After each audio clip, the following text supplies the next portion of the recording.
Don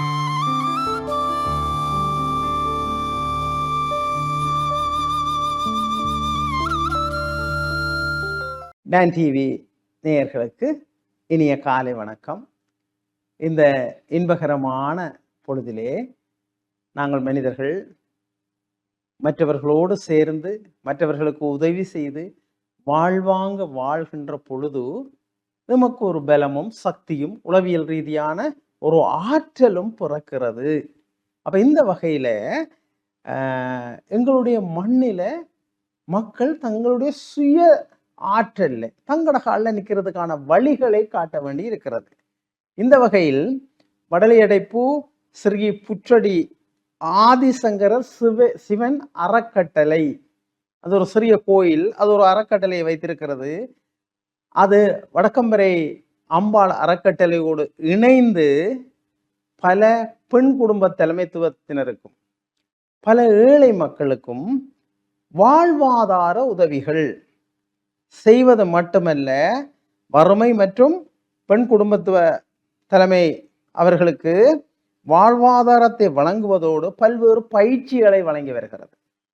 தையல் பயிற்சி, அந்த பயிற்சியை வழங்கிட்டு தையல் மிஷின் இல்லாதவங்க தையல் மிஷினை கொடுக்கிறது.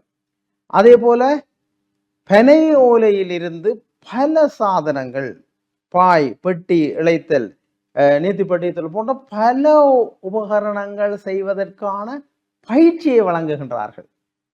இந்த பயிற்சியை வழங்கி அவர்கள் உள்ளூர் இந்த மூலவளங்களை பயன்படுத்தி உபகரணங்களை செய்து உள்ளூர்லையும் விற்கலாம். மிக தரமாக இவ்வாறு உற்பத்தி செய்கின்ற உபகரணங்கள் வெளிநாடுகளுக்கு ஏற்றுமதி செய்யப்படுகின்றன. அப்ப இவர்களுக்கான பயிற்சியை ஒருங்கிணைத்து வழங்குகின்றவர் மதிப்பாந்த திருமதி சுகன்யா அவர்கள். அவர் கொழும்புத்துறை சிவயோக சுவாமிகள் அறக்கட்டளையுடைய சார்பிலே இந்த சேவையை செய்து கொண்டிருக்கின்றார்.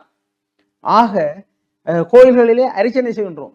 நிறைய அரிச்சனை பெட்டிகள் தேவையாக இருக்கின்றன, இவற்றையும் உற்பத்தி செய்யலாம். ஆக இந்த மிக உயர்ந்த உள்ளூர் உற்பத்திகளை பெருக்கி எமது வறுமையை போக்கி வெளிநாடுகளுக்கும் ஏற்றுமதி செய்து நாட்டுக்கும் நல்ல அபிவிருத்தி செய்வதற்கான வழிகளை வடக்கம்பரை அம்பாளுடைய இந்த அறநறை அறக்கட்டளையினுடைய ஸ்தாபகர் அமெரிக்காவில் இருக்கின்ற ஞான செல்லையா அவர்கள் மிகச்சிறந்த முறையிலே இதை வழிப்படுத்தி கொண்டிருக்கின்றார். அவர் உலகளாவிய ரீதியில் தொடர்பு கொண்டு பொறியியலாளர் ஞான சின்னையா அவர்கள் இந்த அறக்கட்டளைகள் எல்லாத்தையும் இணைத்து, உள்ளூரில் இருக்கின்ற அறக்கட்டளைகளை இணைத்து இவ்வாறு பல்வேறு விதமான அறப்பணிகளை, பிள்ளைகளுக்கு கற்றல் சார்ந்த உதவிகளை, அப்ப நாங்கள் அடுத்தது கோழி வளர்ப்பு திட்டங்களை, அப்ப நாங்கள் எங்கட காலில் நிற்கின்ற பொழுது, நாங்கள் ஒரு புதிய பொருளை உற்பத்தி செய்கின்ற பொழுது எம் மண்ணிலே நல்ல வண்ணம் வாழலாம். ஆலயங்கள் அறப்பணிகளை செய்ய வேண்டும். இதுதான் நீங்க மிக முக்கியமானது இந்த அறக்கட்டளையினுடைய நோக்கமாக இருக்கின்றது.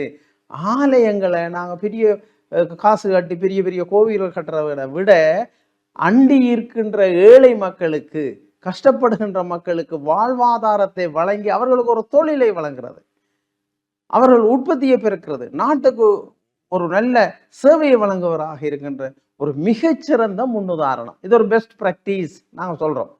அப்ப இதற்கு எல்லோரும் ஒத்துழைக்க வேண்டும். இதுதான் ஏனைய பிரதேசங்களில் நீங்க அறக்கட்டளையை தொடங்குறா கூட நாங்கள் தொடர்புகளை ஏற்படுத்தி கொடுப்போம். அப்ப இந்த சாப்பாடு இல்லை, இதுக்கு வழி இல்லை என்று சொல்லி சாப்பாடுகள் இதுகளை கொடுக்கறதோட மட்டுமில்லை, அவர்களை இணைப்பாக்கம் செய்தல், அவர்கள் பனையோலையை சீவி கொடுக்கலாம், பனையோலையை அந்த காவன் செய்து கொடுக்கலாம், உற்பத்திகளை பல்வேறு விதமான உற்பத்திகளை ஏற்படுத்த முடியும். இந்த செயற்பாடு இன்று ஆளுநருடைய வழிகாட்டல்ல வடக்கு மாகாணம் முழுக்கவுமே பல அரசு சார்பற்ற நிறுவனங்கள் இந்த பயிற்சியை வழங்க ஆரம்பித்திருக்கின்றன. ஆக எங்களுடைய எதிர்காலம் இந்த ஒரு மிக உயர்ந்த ஒரு பொருளாதார அபிவிருத்தியை ஏற்படுத்துவதற்கு தக்கன வாழ்தல் அல்ல அழுதல் என்று சொல்வார்கள். ஆகவே நாங்கள் தக்கன வாழ வேண்டும். ஆக எங்களுக்கு உள்ளூர் மூலப்பொருட்களை பயன்படுத்தி உற்பத்திகளை மேற்கொள்ளுதல் இது ஒரு மிகப்பெரிய, அதாவது சர்வதேச ஏற்றுமதிக்கான பொருட்களை உற்பத்தி செய்தல் என்பது அது எங்களுடைய மண்ணுடைய உழைப்பினுடைய மகிமை. அப்ப இதை உயர்த்துவதற்கு வெளிநாடுகளில் உள்ள எங்களூரில் உள்ள அனைவரும் ஒத்துழைக்க வேண்டும். நன்றி, வணக்கம்.